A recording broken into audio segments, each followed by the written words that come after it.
El capacitismo crea su propio modelo de estigmatización en ambos sentidos de la discapacidad. Solo son discas las personas así llamadas multiimpedidas y así consideradas arrasadas en sus capacidades intelectivas, como le tuve que escuchar decir a una maestra especializada en discapacidad para referirse a alguien sordo y ciego.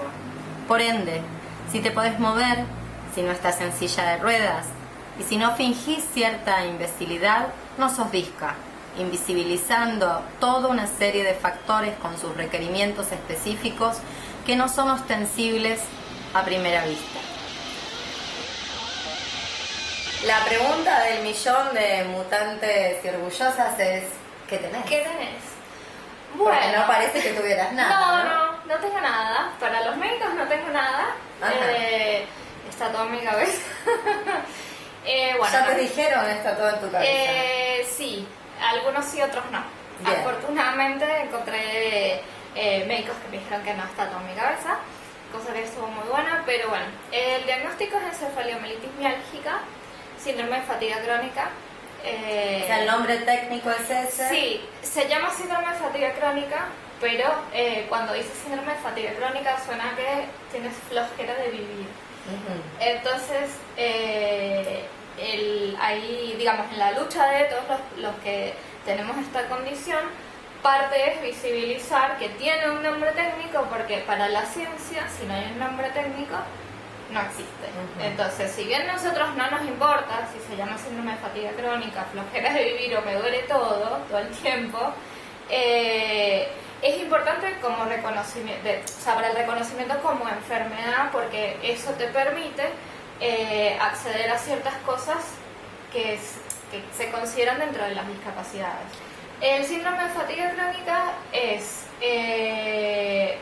una alteración en las neuronas que despiertan aquellas sensaciones de dolor, se alteran. Entonces, lo que te pasaría si te das un golpe o si tienes un entrenamiento extenuante, te pasa sin hacer absolutamente nada.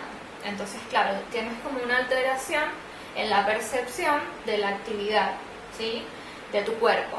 En el 2012 yo tenía un trabajo, yo ahora soy freelance, soy independiente, soy feliz, manejo mis horarios y todo lo demás, pero años anteriores trabajé en relación de dependencia en una consultora de investigación del mercado. Tenía un trabajo muy exigente y con mucha carga. Tenía que manejar proyectos en 4 países distintos desde acá. Tenía 2 jefes, tenía todo lo que una empresa tiene, ¿sí? Nada más y nada menos que eso. Y yo hacía el trabajo como de 2 personas, más o menos, un poco así, con el sueldo de media. Y me generó un estrés terrible y un agotamiento mental y físico tremendo. Un poco porque mi personalidad también va por ese camino de tratar de hacer las cosas bien, de que todo sale. Entonces, como que está el que te domina y el que se deja dominar. Bueno, yo estaba metida en esa dinámica, marea, ¿no? Claro. Sí, ya no. Es otra de las cosas que aprendes con estas condiciones. Después de 2 años de trabajar ahí, en enero iba a trabajar. De hecho, fue un 31 de enero, hacía mucho calor. Y estaba yendo en el 132 a trabajar. Cuando estoy por la mitad del recorrido, me empieza a faltar el aire y yo tenía anteojos, auricular, no sé qué, me empecé a sacar todo y no sé cómo no me desnudé porque era como, me quería arrancar todo, me faltaba el aire y yo entendía que era calor, ¿sí? De repente empecé a sentir como, no puedo respirar, me estoy muriendo. Sentí que me estaba muriendo. Me va a dar un infarto, me agarraba el brazo, me agarró un infarto, me estoy muriendo. Y en un momento digo, colectivo iba así, no podía sentarme nada. Tenía una señora al lado y dentro de todo este cuadro que te escribo digo, ¿será que le digo que me estoy muriendo y que busquen mi celular para avisarle a alguien? Yo, no, yo creo que puedo sola. Sí, sí, bueno, era un ataque de pánico, claramente. Para mí duró 10 horas y fueron, no sé, 5 minutos. Se desocupó un asiento y yo no sé dónde había escuchado que cuando uno está mareado o algo así, metes la cabeza dentro de las piernas. Bueno, yo me senté así en el colectivo y era como... Bueno, logré más o menos estabilizarme. Cuando me bajé, las piernitas no me daban, o sea, era terrible. Así llegaste al trabajo. Así llegué a mi trabajo. Y bueno, entré a trabajar, qué sé yo, me puse frente al aire acondicionado así como... ¿Viste cuando los perritos van en el auto que sacan la lengua por la ventana? Así.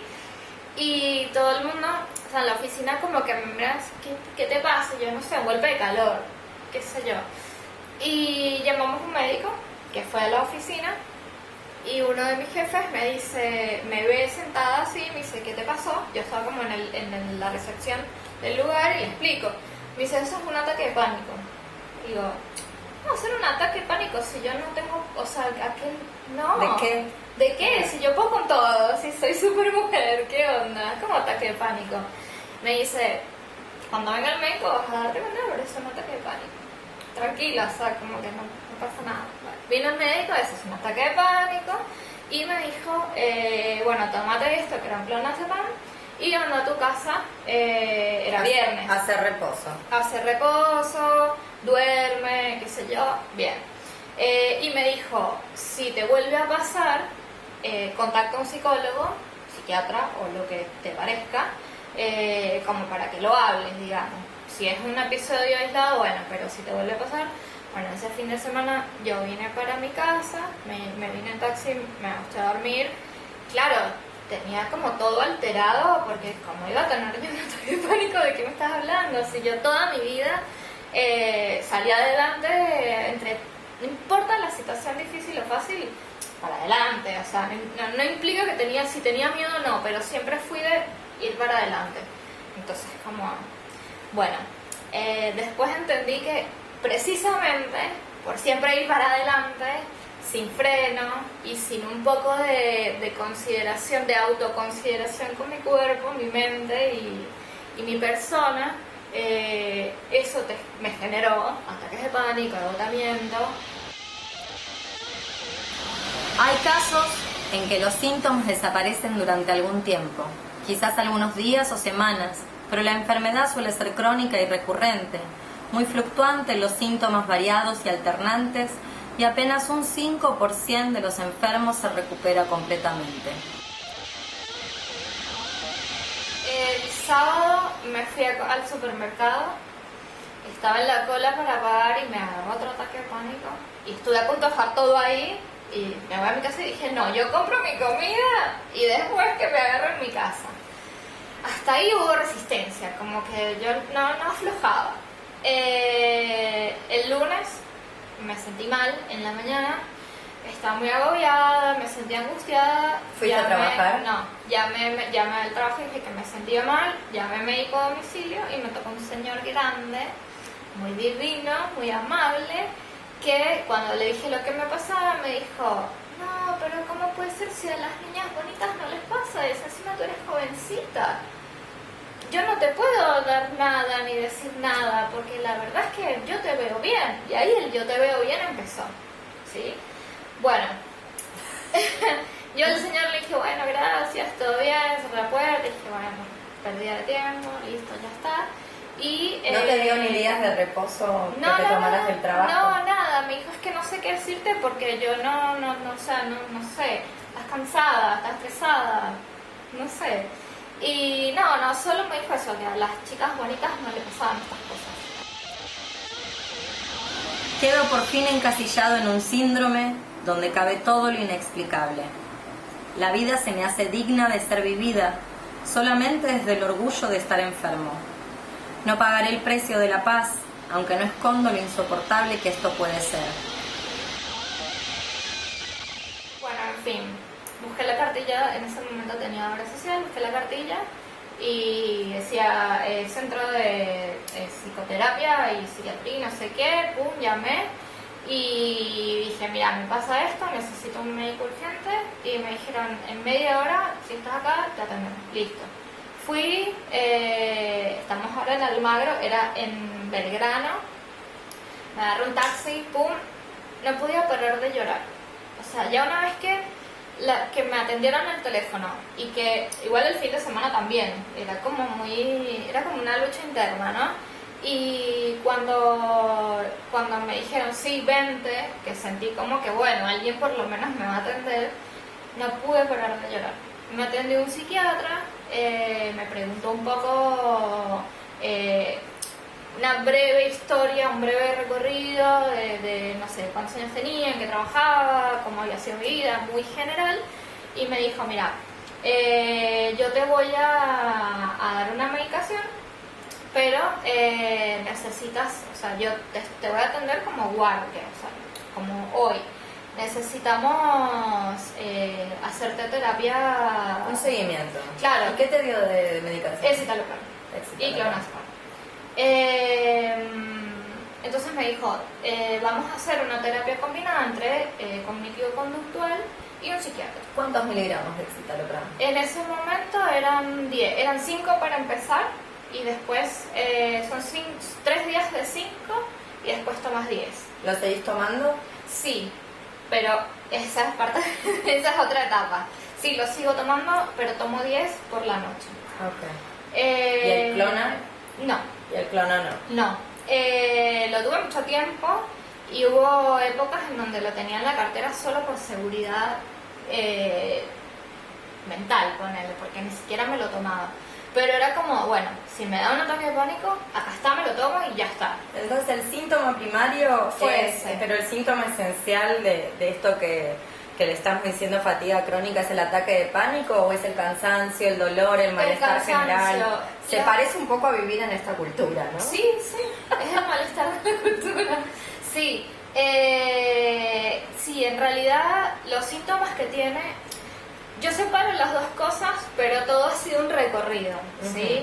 O sea, el síndrome de fatiga crónica se me despertó con bombos y platillos hace 2 años y medio, más o menos.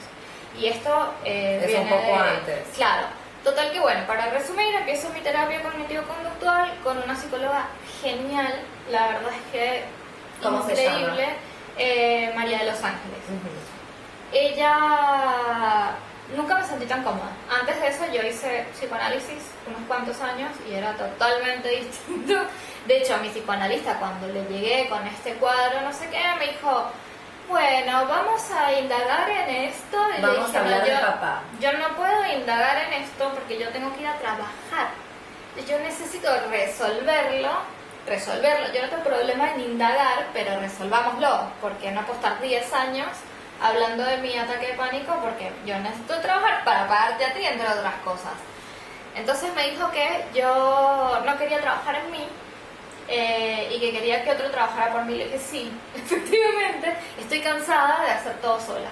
Efectivamente, necesito ayuda. Y bueno, de ahí fue todo esto. Total que en combinación entre una psiquiatra también muy amable, muy cercana, alguien que no me atendió 10 minutos, me dio una receta y me mandó a mi casa, sino que fácil, podía estar 45 minutos y me explicaba y todo. Tuve, en el sentido de todo el dispositivo psicológico, psiquiátrico, tuve mucha suerte. ¿Y dónde no tuviste suerte? En la medicina clínica. Sí, en la medicina clínica con el síndrome de fatiga crónica. Bueno, ¿por qué?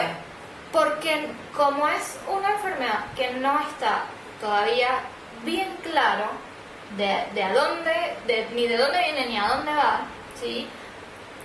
Quizás no, porque no es tan interesante para los médicos, porque ellos lo vinculan con algo psicosomático y le da al 90%, o sea, el 90% de los pacientes son mujeres y el 10% son hombres.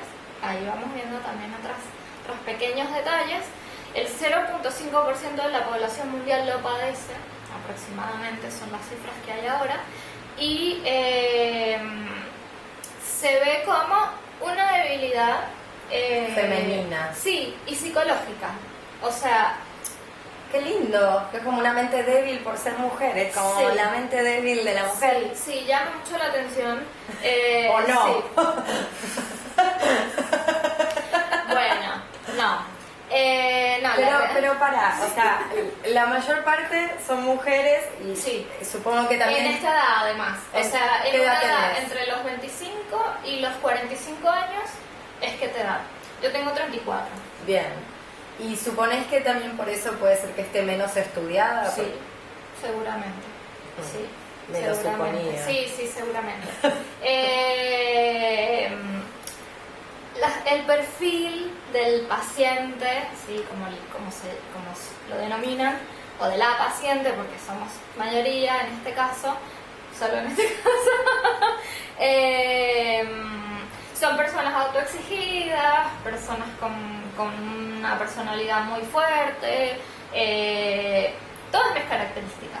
O sea, cuando yo leí un poco el perfil, decía, bueno, que hay gente que sale adelante en la vida y que, bueno, se las come todas. Sí, y también pensaba así, hablándolo con vos en voz alta, o sea, así como lo estás contando, me surge relacionarlo con esta idea del feminismo de la igualdad, donde en realidad la igualdad que compramos es la igualdad a ser como varones, o sea, meternos Totalmente. de cabeza en el Totalmente. dispositivo Por capitalista supuesto, sin pero- ninguna crítica. Porque además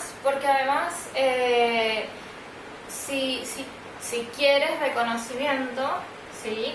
Si quieres destacar, tenemos que luchar el triple, ¿sí? Entonces, bueno, hay que ponerse en esta cosa de entrar en este rol de masculinidad, de mujer superpoderosa, pero que en realidad describe características de cosas que hacen los hombres, porque, o por lo menos teóricamente, digamos, trabajar, estudiar, hacer las 1000 cosas al mismo tiempo. Claro, pero ellos lo hacen pero porque en les casa... viene de naturaleza, claramente. No, y además porque en la casa ya hay A una eso cocina, voy. plancha limpia y Pero por eso, sostiene la porque vida ellos íntima. entienden que esa es la vida, esa es su naturaleza de vida, Claro. o sea, tienen que salir a luchar, a cazar, prácticamente, a ser el proveedor.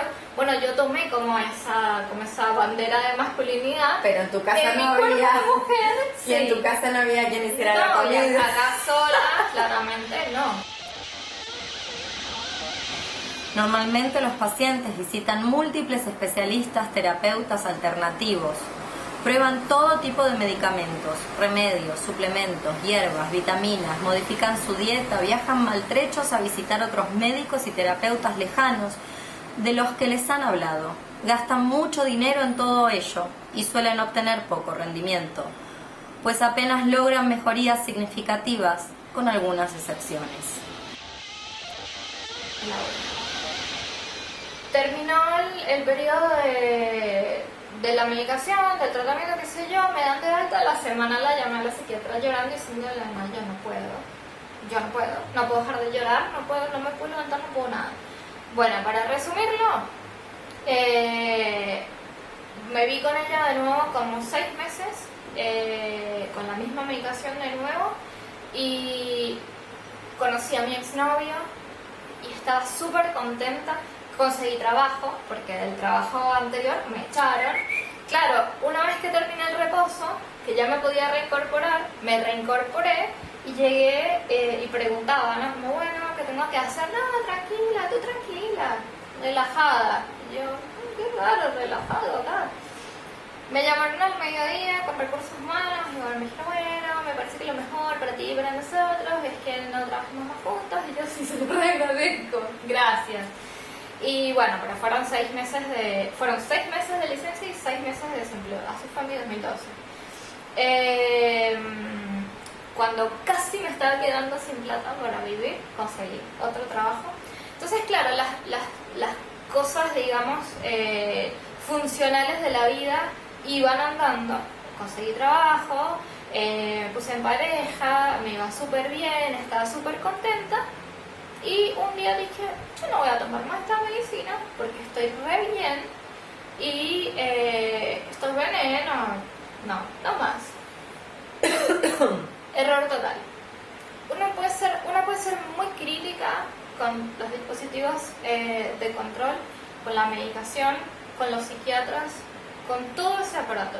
Se puede ser muy crítico y se puede tener, se debe ser muy crítico. Pero hay cosas para las cuales necesitas medicación. La cortaste en seco. La corté en seco. Y te trepaste por las paredes. Fue progresivo, ¿sí? No me podía levantar. O sea, literalmente, solo me levantaba para... encima ya trabajaba freelance, entonces era como... y hacía mi vida acá. Solo me levantaba para ver a mi novio de ese momento, para salir con él, nos veíamos bastante, o sea que mi vida en mi casa era horrible porque no tenía ganas de levantarme, lloraba todo el día, no me quería bañar, no tenía ganas de comer, montaña de platos sucios, o sea, todo lo contrario a lo que era mi vida antes. Fue insostenible, llegó un punto que para mí fue insostenible, como a los 3 meses más o menos. Y ahí conocí a Ana, que es la persona que nos presentó, que fue mi última psicóloga también. Y de hecho Ana la encuentro porque yo llamé a Ángeles, que fue mi primera psicóloga de cognitivo-conductual, y ella ya no estaba atendiendo y me dio el contacto de Ana. Y con Ana fue amor perfecto desde el primer día, porque es una persona que está muy clara en todo y como que no te trata como incapacitada mental, ¿sí? ¿Y Ana fue la que te dijo puede ser que sea esto? Y con Ana estuvimos empezando a ver lo que me pasaba y ella investigó, ¿sí? Previamente a esto, Ana me dice, yo te quiero recomendar al psiquiatra con el que yo trabajo. Y yo estaba resistente, yo dije, es que yo no quiero tomar más medicina porque ya tomé, porque no sé qué. Me dice, mira, anda, si no quieres no, pero anda por lo menos y habla con él. Se lo agradeceré a Ana toda mi vida. Ahí conocí a Patricio, que es mi psiquiatra. Ya tenemos 3 años. Patricio me cambió la vida en el sentido en que nos sentamos a hablar y yo le expliqué todo lo que me pasaba, todo el recorrido que había tenido. Hicimos... por primera vez alguien se sentó conmigo a hacer como un diagnóstico, pero participativo. Y ahí, después de dos reuniones, Patricia me dice, mira, tú tienes una depresión endógena, ¿sí? ¿Qué quiere decir? Viene contigo. O sea, nació contigo, viene contigo, y hay un tema químico, ¿sí? Y hay un tema de tu biología. Entonces, si tú dejas la medicación, esa biología alterada tuya se vuelve peor, porque ya una vez que le empezaste a dar medicación y que más o menos se equilibra, pues que la dejas peor todavía. Hacer del dolor físico, del vacío existencial, una experiencia política es el desafío. A mí lo que me interesa que nos cuentes es cómo alguien se autodetecta esto, porque hasta Por este eso. momento vos no vas al médico clínico, No, el médico no. clínico te hace pruebas, No, te hace tal análisis cual. de sangre y te Es dice que no por tenés eso nada. entra Patricio a jugar en esto, porque gracias a Ana y Patricio fue que Patricio, bueno, me hace todo este diagnóstico, me dice, hay que tomar la medicación, bueno, empiezo a tomar mi medicación y empiezo nuevamente a estabilizarme, ¿sí? Siempre charlándolo, siempre como, nunca fue de, bueno, tómate esto porque sí, siempre fue explicado, siempre fue consensuado. En un momento tuve como un bajón muy, muy fuerte, producto de estar con la fatiga crónica y de todo el cambio que produjo eso en mi vida, y nos sentamos a negociar si seguir tomando o no seguir tomando, qué me da o qué no. Con esto, ¿qué quiero decir? Que no es un psiquiatra cualquiera, ¿sí? Y gracias a eso es que él me manda a hacer unos estudios completos, tiroides, porque también los síntomas se parecen mucho a los problemas de tiroides. Estás agotado, cambio en el peso, no puedes hacer, te cuesta mucho hacer actividad física. Yo lo que sentía era que se me incendiaban especialmente las piernas, incendio. O sea, hacía 5 grados en invierno y yo estaba en shortcito, porque era, o sea, infierno total. Sentía fiebre, me tomaba la temperatura y no tenía fiebre. Mira, la sensación era, me pasó un tren por encima. Yo siempre me preguntan qué se siente eso. Sientes que tu vida pesa demasiado para sacarla a la calle. no se puede, no podés, y no, ahí entonces uno tiene Por que eso luchar. también el pánico en el espacio Totalmente, público. ahí tienes que luchar con la gente que trata de acompañarte con ciertas palabras y que hay que ser muy cuidadoso con las palabras porque te dicen, bueno, ya va a pasar, ponle voluntad. No, no es voluntad. Mi cuerpo no da más. Te tira el cable, ¿sí? Te dice, te estás pasando de rosca. Y cuando hablo de diseño perfecto hablo con todas las imperfecciones incluidas, ¿sí? O con lo que se consideraría imperfecciones. Yo tengo un ritmo y lo estaba superando. ¿Qué dijo mi cuerpo? Esto no va más. No coopero más. Tú y yo, no. Nos separamos acá. Tal cual. Entonces, bueno, Patricio me manda a hacer todos estos exámenes, ahí empiezo con el médico clínico y me recontra minimizó. ¿Por qué? Porque yo voy al médico, así como me ves, ¿sí? No se me ven las ojeras, no se me ve macrada. Te volvió a decir lo mismo, las niñas bonitas no les No, ocurre me nada. dijo, pero yo te veo bien. Y yo mientras estaba sentada ahí, sentía fiebre, me dolía todo, no tenía fuerza, no hacía más que, o sea, la única fuerza era que me salieran las lágrimas y pedí, por favor, ayúdenme, porque sí tengo algo. Bueno, esa médica me manda al neurólogo. Voy al neurólogo, me hacen todos los exámenes neurológicos, hasta la resonancia, todo. Horrible es que te hagan eso. Si más yo soy claustrofóbica, te la regalo. Todo perfecto. Examen de sangre, todo perfecto. Endocrino.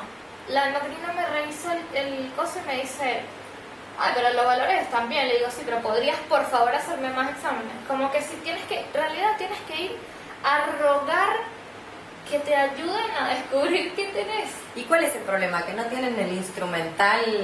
Yo no, ¿No lo pueden detectar con el instrumental que tienen? No o... te sé decir específicamente porque para mí son varios factores, ¿sí? No hace mucho en Madrid un médico me dijo, en una situación totalmente social, me dijo, el síndrome de fatiga crónica es el nombre que le pusimos los médicos a algo que no podemos explicar. Efectivamente, o sea, entonces, ¿cómo se detecta? Por descarte. Tienes que ir a todos los médicos que hay, hacerte todos los exámenes que hay, y si nada de eso es síndrome de fatiga crónica. Entonces, es una enfermedad del descarte, con todo lo que eso implica, con todo el desgaste que tiene para uno ir al médico a poner la cara para que te digan, yo te veo re bien, y yo estoy por dentro prendida a fuego. ¿Sí? Y seguro que te tratan de loca además. Sí, entonces encima ven en tu historia que tienes depresión, listo, ya está, no hay más nada que explicar. Entonces digo, no todo se explica por ahí. Entonces bueno, el último... O sea, a ver si lo entiendo para que lo entienda se todo el vincula, mundo. pero no se explica. La depresión ni lo produce No. ni tiene que ver. No, de hecho, hay personas con depresión que no tienen síndrome de fatiga crónica y hay personas con síndrome de fatiga crónica cuya depresión no es endógena, sino exógena, porque se las produce el cambio de vida que te genera el síndrome de fatiga crónica, ¿sí? O sea, tú puedes ser la persona más alegre, más feliz, más estable del mundo, pero viene esto como un tsunami, te cambia los horarios, te cambia la vida, te cambia absolutamente todo, te cambia tus prácticas, te cambia tu peso, te cambia la forma de tu cuerpo, te cambia la forma de alimentarte, te cambia los vínculos, porque no puedes salir, porque todo te agota y porque... Obviamente una persona que va a salir a tomarse algo y a la media hora está cansada, no es alguien a quien vas a invitar a salir, ¿no? Entonces, bueno, la autoexclusión también, porque no solamente te excluye ese otro, sino también una lo hace, y yo decía, no, ¿para qué voy a salir si me siento mal y estoy cansada? Y así, y vas creando como un gran caracol en donde te vas...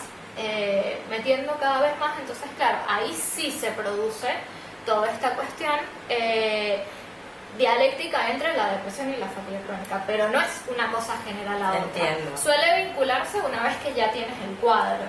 ¿Sabes por qué te lo pregunto? Sí. Porque muchas veces, por ejemplo, a la gente que tiene cáncer y demás, dicen, bueno, no, tiene una depresión, claro, pero no es que tiene que ver. No, Una obviamente. puede tener cáncer y no tener depresión y Totalmente, viceversa. pero eso tiene que ver entre...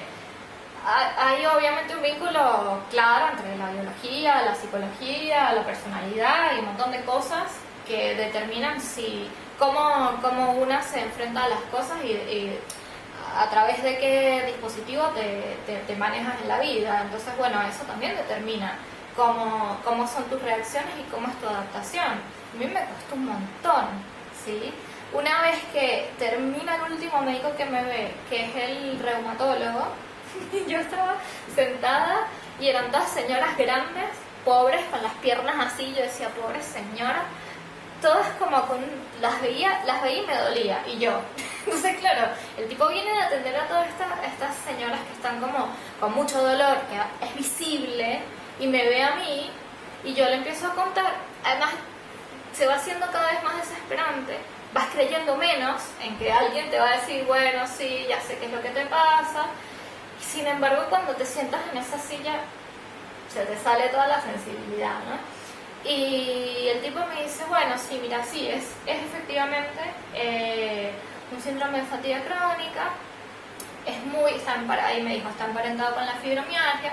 En tu caso, no tienes dolores articulares, que la fibromialgia sí, y la verdad es que la gente la pasa muchísimo peor. Que por ejemplo mi grado de fatiga crónica es leve dentro de todo. Y me dice, tienes que hacer meditación, tienes que hacer yoga, tienes que relajar, tienes que cambiar tu ritmo de vida. Me dice, y hay una medicación que generalmente se le da a los pacientes con fibromialgia que se llama pregabalina. Entonces yo le digo, bueno, ajá, ¿y algún examen o algo? No, ya está. O sea, anda a hacer otro tipo de vida. Entonces, bueno, yo salgo de ahí, mis Patricio estaba muy pendiente de qué me decía el reumatólogo, como que ya era nuestro último médico, ya tanto Ana como Patricio se hicieron de mi proceso y ya éramos los tres. Y lo llamo y le digo, mira, me dijo esto y esto, y me dijo que tome pregabalina. Dice, tú pregabalina no vas a tomar. ¿Y qué es la pregabalina? La pregabalina es una medicación que le dan a la gente con dolores, tiene que ser un dolor muy muy fuerte, ¿sí? Que generalmente va vinculado a cuestiones como la fibromialgia, pero en síndrome de fatiga crónica no, insisto, porque es diferente la sensación y el dolor es distinto. Él me dijo que no, que yo no iba a tomar eso, porque ya suficiente tenía con mi medicación, y que la pregabalina es muy fuerte, y que en mi caso me podía poner zombie. O sea, más allá de que me diera una dosis baja, podría quedar como muy aletargada, precisamente porque yo no necesito que me depriman más. Uno de los síntomas es tener sensación de gripe todo el tiempo, pero no de congestión, sino los síntomas físicos. Cuando te va a agarrar un virus que te estás por enfermar, que te duele todo, que te arden los ojos, que te duele... Eso es tener síndrome de fatiga crónica. Entonces no es una cuestión de, ya estoy fatigada, estoy cansada, entonces no tengo ganas.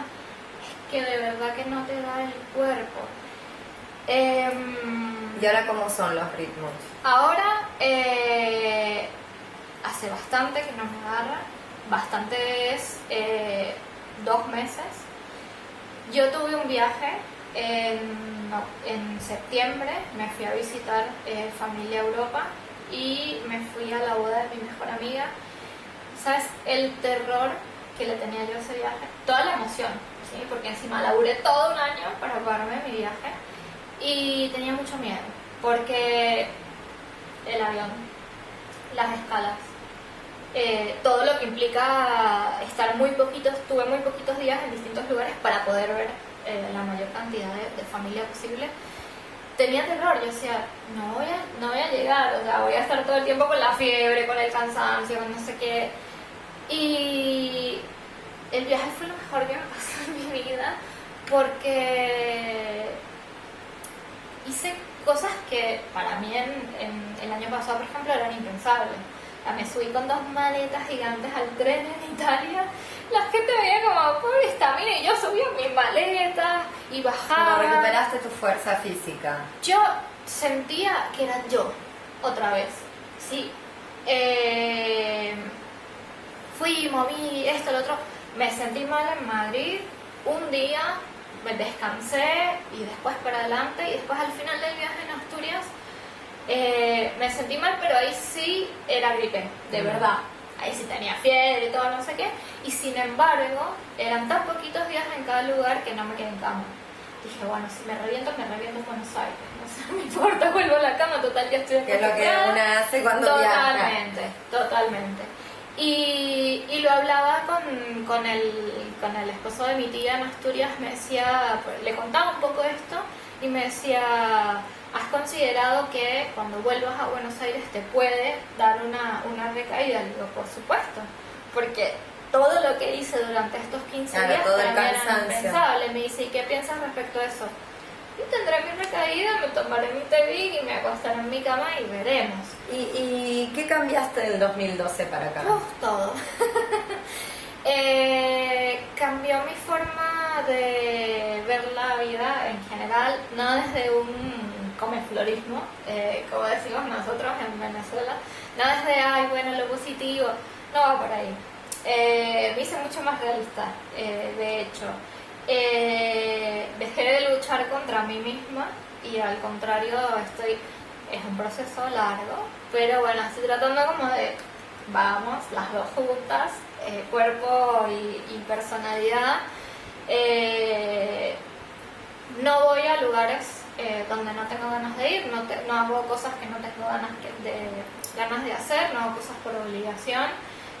Bueno, no sé, excepto tienes que ir al médico a revisarte algo, bueno, vas, pero digo, no es que vivo la vida del placer, pero sí concilio conmigo misma qué cosas quiero hacer y qué no.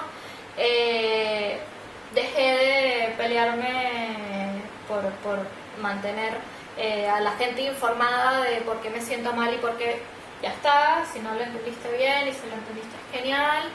Empecé a tomarme las cosas menos en serio, casi todas, porque para mí todo era vida o muerte. Me di cuenta que no tiene ningún sentido. Yo era tan perfeccionista que se me quemaba una tortilla y saltaba el sartén, ¡esta mierda!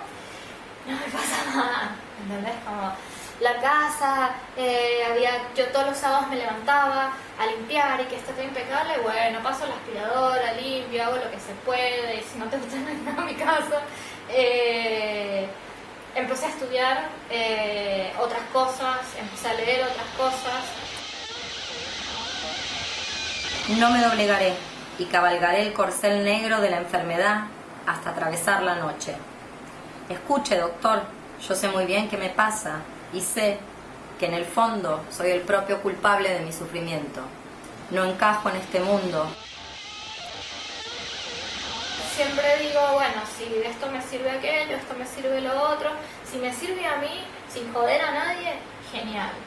Y me di cuenta que, bueno, si la medicina no me va a resolver esto, porque no está estudiado, porque no hay respuestas, o porque lo único que me van a dar es un TB, que es lo que me sirve, pues tengo que explorar otras cosas y alimentar mi mente y mi cuerpo desde otro lugar. Y empecé con la filosofía y con los cursos que hice contigo, con las clases particulares, bueno, con nuestros encuentros, porque en realidad no eran clases, y empecé a ver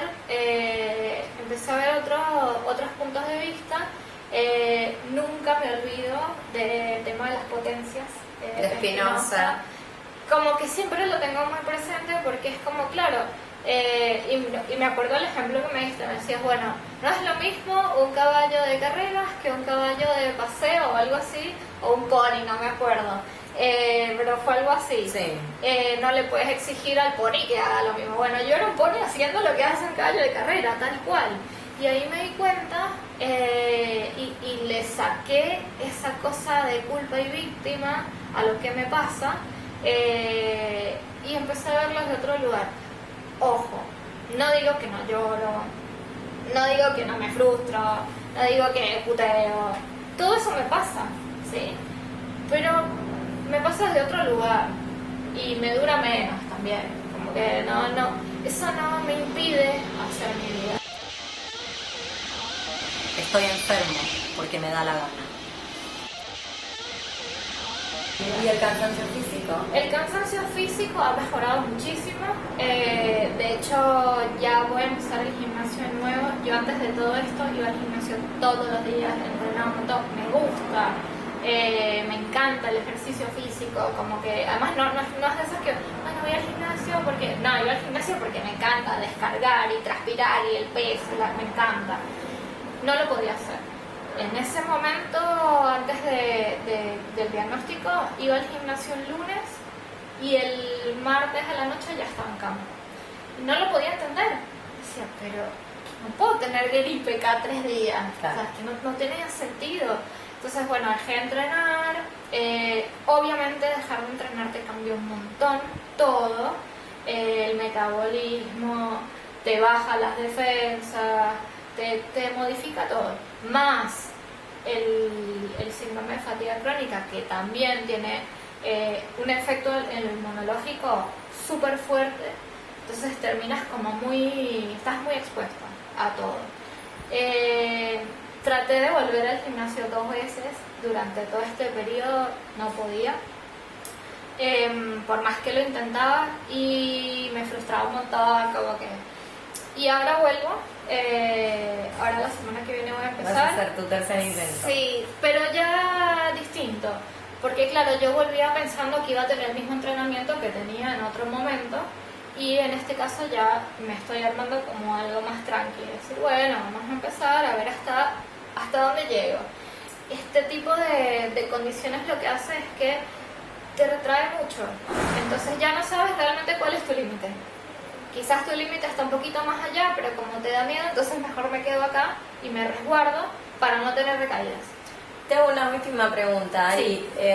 ¿Viste esto que siempre decimos, todo este grupejo que somos orbitando más o menos, que no importa cuán dura sea la condición, tiene potencias a invocar? ¿Qué potencias invoca en tu estado, la fatiga crónica? La fatiga crónica te obliga a parar, a detenerte, a respirar, a ser consciente, a pensar. Tiene la potencia de la introspección. Para mí eso ha sido fundamental. En un momento era como, voy aquí encerrada en la casa y la cama y qué fastidio y no sé qué, porque realmente era muy seguido y era muy...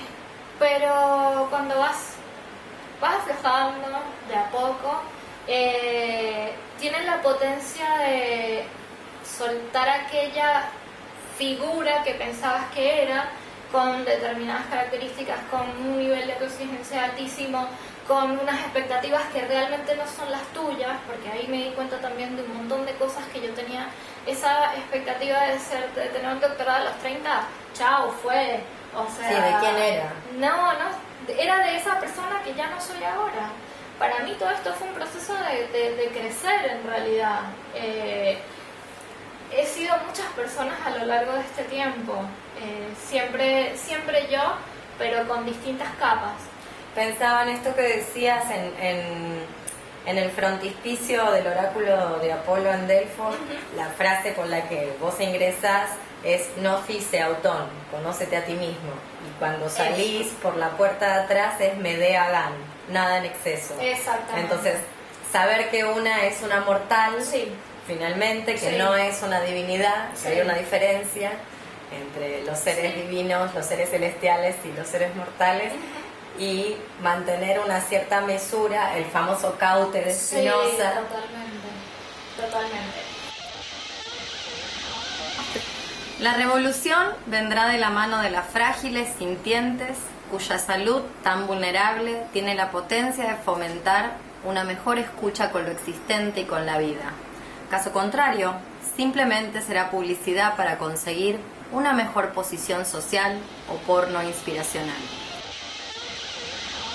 Pero me ha cambiado un montón, me ha cambiado el carácter, tengo un carácter terrible, también por esta cuestión de la autoexigencia también, así como me exigía a mí, le exigía a los demás, o sea, sobre la vara que me medía a mí, medía a todo el mundo, y eso es imposible, y sigo siendo Está yo que va sacando capas y construyendo sobre lo que realmente hay y no sobre aquello que yo quisiera que hubiera o que el otro quiere que yo sea. Es lo que hay, soy lo que hay. Perfecto.